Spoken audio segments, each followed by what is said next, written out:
Hey, welcome to Watch Complications. I'm Brian. Thanks for checking out the video. I did a short teaser back in February when I got the call for the Rolex white dial Panda Daytona. Now that I've worn it on and off for about 3 months, I'm ready to give my thoughts on the watch as a regular wear and tell the story of how I acquired it. I promised it would be coming. Here it is. Sorry it's been a while. But a quick shout out to Periwinkles, you're awesome, and I'll share your info in the description below. Now, as we get into this video, if you like what you see, don't forget to hit the like button. Also consider subscribing, and if you want to stay up to date with my channel, and also be sure to check out my website, wristwatchreview.com. There you're going to discover more about the work I do with custom parts, dials, tools, and of course reviews. More links are in the description below. The Rolex Cosmograph Daytona. This reference 126500LN in oyster steel, white dial, often called the Panda, about $16K retail these days. One of the most sought after Rolex models. You know, many a review have been published about this watch from people who really don't know anything about it, have only seen it in a display case, to legit reviewers that have spent some meaningful time with the watch. The way I like to do reviews, people who watch the channel know this, is I like to wear a watch for an extended period of time before I give my exact thoughts on it, even if it's something I've thought I've wanted for a long time. Well, I've spent the past 3 months wearing this watch in stretches, some additional days here and there for about a month and a half wear time total. What I intend to provide in this video is not just the spec sheet generic thoughts.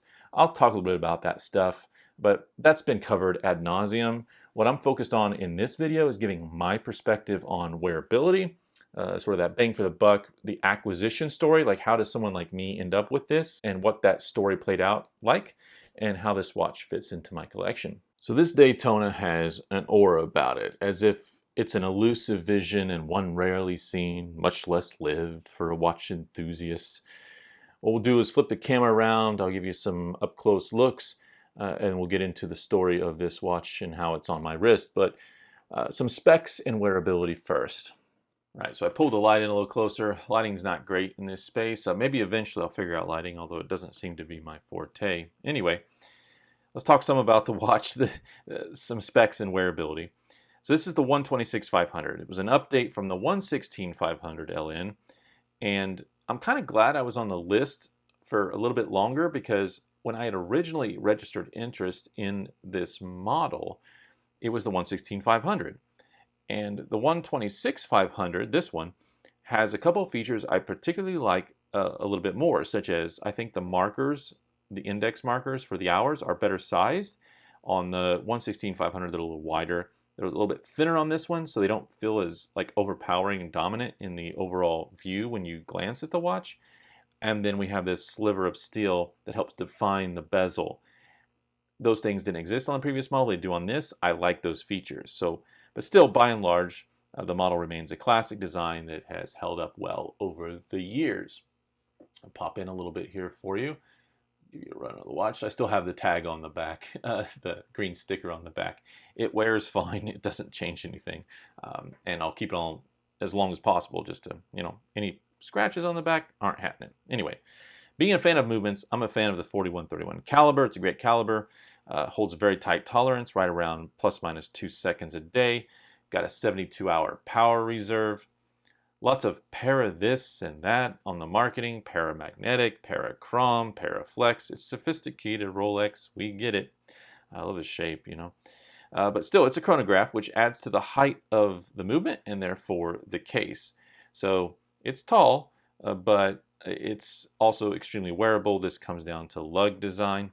So let's talk wearability. 2 important aspects are worth discussing about wearing this Rolex watch. 1, how does it wear on the daily? And 2, where, when to wear it? And on the flip side of that coin, where, when not to wear it. So it's about 40 millimeter. We all know this, right? But with a soft lug design at about 47 to 48 millimeter lug to lug, it's a comfortable lug to lug. It wraps around the wrist, particularly because of the design.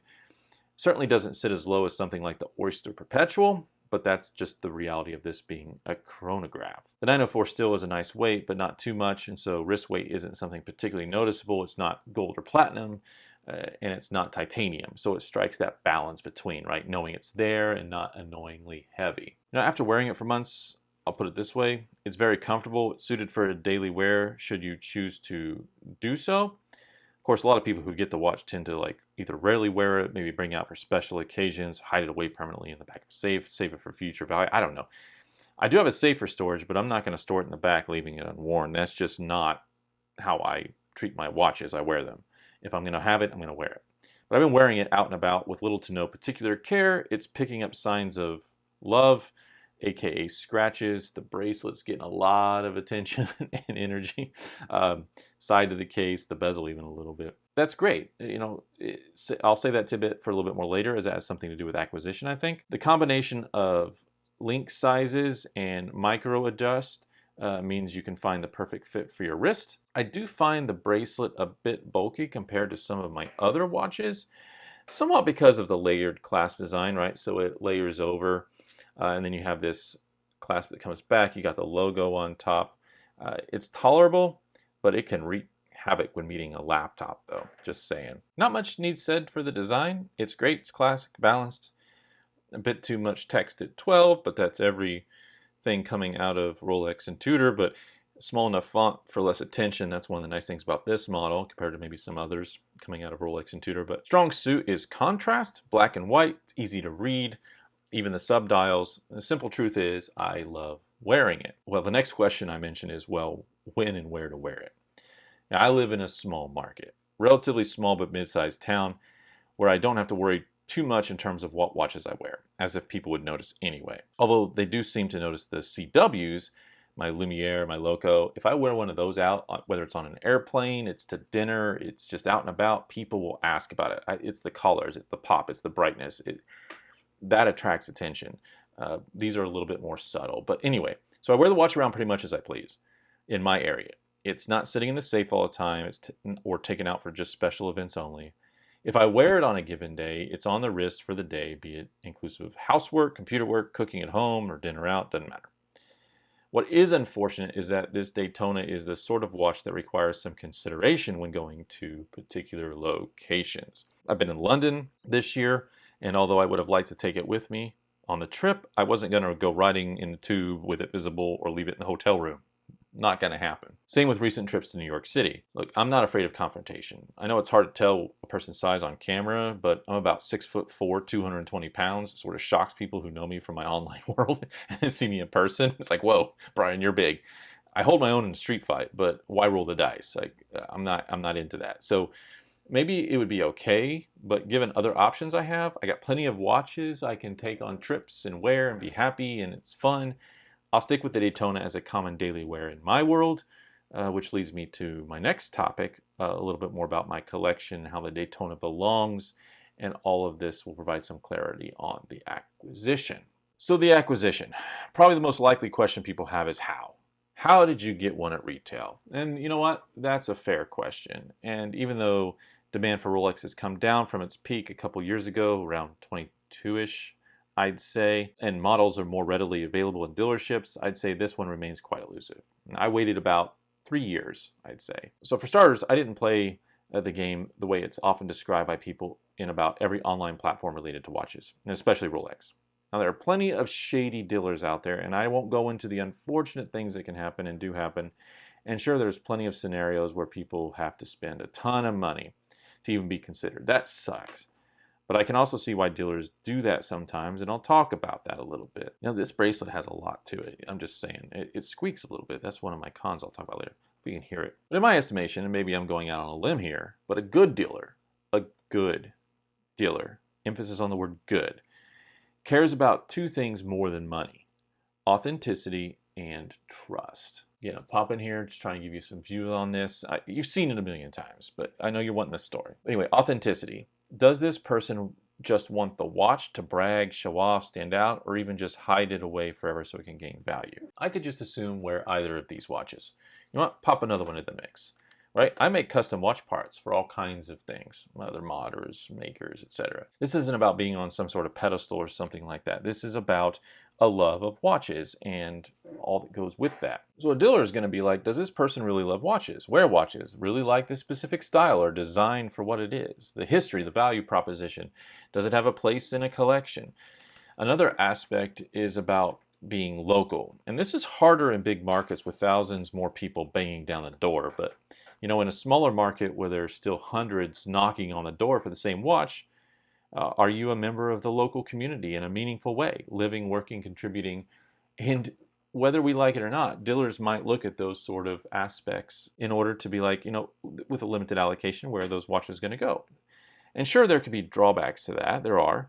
But someone showing up in a small market from another area to try their luck at getting a watch where less competition might exist is a real thing. You know, a good dealer typically wants to allocate watches to members of the local community who participate in that ecosystem. I'm a professor here at one of the colleges, right? That's a local contribution to the ecosystem, and who actually really wants that model for good reasons. I get that, especially with limited supply. I'd say they get 1 to 3 a year of some models, though that seems to be increasing some. But I've talked with people who've registered interest and been on lists for different models for years, even at my dealer. And if you tell the dealer you want one, you register your interest, you know, quote unquote, that sort of combo. But then they don't show up for anything and wonder why they're not getting a call. Out of sight, out of mind. I mean, that makes perfect sense. So sure, it takes time for dealers to tease out if someone is genuinely interested. It doesn't even have to be about spending a certain amount of money over a period of time. It can simply be, it takes time to get to know someone well enough and talk to them enough. And this goes to my second point, to trust them. So trust. So what did I do? Well, I visited the dealer on occasion to chat about new stuff with watches. I'd show some of my other watches I'd acquired, occasionally buy something, show up at their promotional events, holiday parties. Time and genuine conversation with people get you on a first name basis. They learn about your love of watches, your collection, your limits, what you're into, what you're not into, what you're really genuinely interested in. My first time in the store, I said, I like 2 Rolexes, 2. I already have one, the 39 OP Dark Rhodium that I got at a retail price from another dealer, and the Daytona. I only bought 2 other watches from them. The Tudor Black Base Ceramic, you'll see it in a minute, because it's awesome. It's the one and only Tudor I really like. And I told him, I was like, this is the only Tudor I will ever buy. And a 36 OP turquoise for my wife. There was a splattering of jewelry here and there for special occasions, right, over 3 years, like for this anniversary or that birthday, that kind of thing. But since that first convo, but nothing like the stories you read online. No, I didn't spend 100,000, 300K, 500K, not even close. I don't have that sort of disposable dough. Like, I'm a teacher. I was honest with them, patient, clear about what I like, don't like. They knew I wasn't going to buy stuff just because. I participated in their world when opportunities arose, and I let them into my thinking, my world. And all of that authenticity leads to trust, and trust leads to the wrist. I understand not everyone will have the same experience. I am just sharing mine.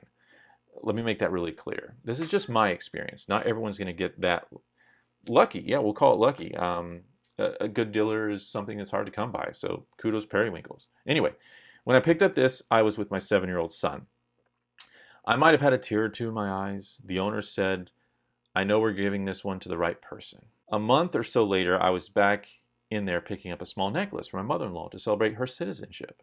Just a few $100 with tons of meaning. That's what I mean by authenticity and trust building. Why do they want to trust you? Why do dealers want to trust you? Because they want the watch to go to someone who will love it, wear it, and pass it on. I don't need to go back and say there are plenty of shady dealers out there. It's like whoever pays the most gets the most. That's not what I'm talking about. So don't conflate those two things. And every dealer has its own salespeople, its own personalities, its own expectations, etc. Again, it goes back to that idea of what makes for a good dealer. What do dealers who are trying to do their best at allocating watches that are limited supply, who are they trying to look for to give those watches to? Because they want the watch to go to someone who's going to love it, wear it, pass it on, ideally. They don't want someone who's going to walk out the door and flip it for a profit 2 weeks later because it's worth 2 or 3 times retail on the gray market. It's their inventory. It's their prerogative. Now, I've talked with salespeople in our regular vacation spot on Maui several times, and I hear the same story. They want authenticity and trust that takes time, and I can't even imagine how hard that is in a tourist environment where everyone's coming in. I got a dealer back there, and I'm interested in this, and maybe I could pick it. I don't even want to go down that road. Wow. In short, I expressed authenticity, built trust, was patient, I didn't call every day or every month or every 3 months even. Sometimes when I would go in to look for something else, the trip was about that something else. I didn't even ask about the Daytona. The healthy approach is just to do your thing and have the patience to say, if it happens, it happens. And until then, I have other cool watches I can wear, enjoy, acquire, pass along. So that's the story. That's how. So let's talk a little bit about how this fits into my collection.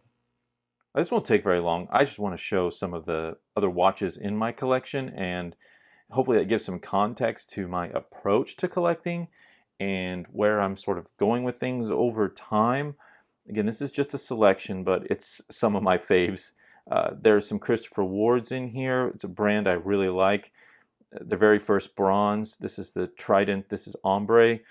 Very first ombre they did, full-on bronze case, got a beautiful patina on it. I love this combination with the black bezel.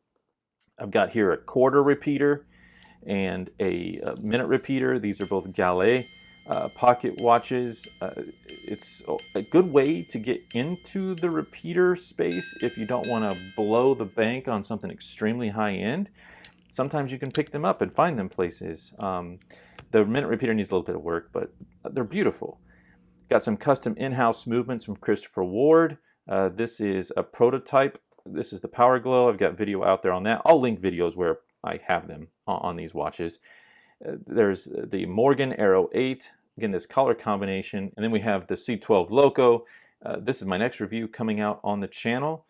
I've worn this off and on during the same general time span as the Daytona. It's gotten a lot of wrist wear. I'll give you my thoughts on the Loco. Got my Vacheron Constantin. This is a chrono, so it plays in well with the Rolex. Here's the Bel Canto. People familiar with that. You know, again, chiming watches. Got 3 of them here.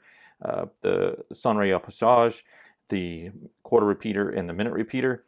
My other Rolex. This is my Dark Rhodium OP. I've got it on like a $20 strap. It's got a great bracelet too. The bracelet on this one's actually a lot better than the one on the Daytona. Super thin. Love it. It's stylish. Can look sporty. Can look dressy.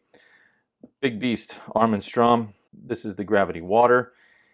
I love having a high-end Swiss watch like this. Alligator strap, beautiful. I love me a GMT. This is my Grand Seiko. I have one Grand Seiko. At one point I had a couple, but when you trim down a collection, like what do I really like? What's getting wrist time? Love me a GMT, love the color. This is the Blizzard. Did quite a few videos on this and the strap. And then my one Tudor, my black base ceramic, which I bought from the same dealer I got the Daytona from. Again, you can kind of see the variety in the collections. Like, I'm okay with, like, I love chiming watches. I love pocket watch versus wristwatch. I love some Papa collar and patina, like with the bronze ombre. I've got, you know, really good, great high-end Swiss brands with like Vacheron or Arm & Strom. I love me a Japanese watch, Grand Seiko. They make amazing stuff. Their movement is sort of beyond a lot of others in some ways.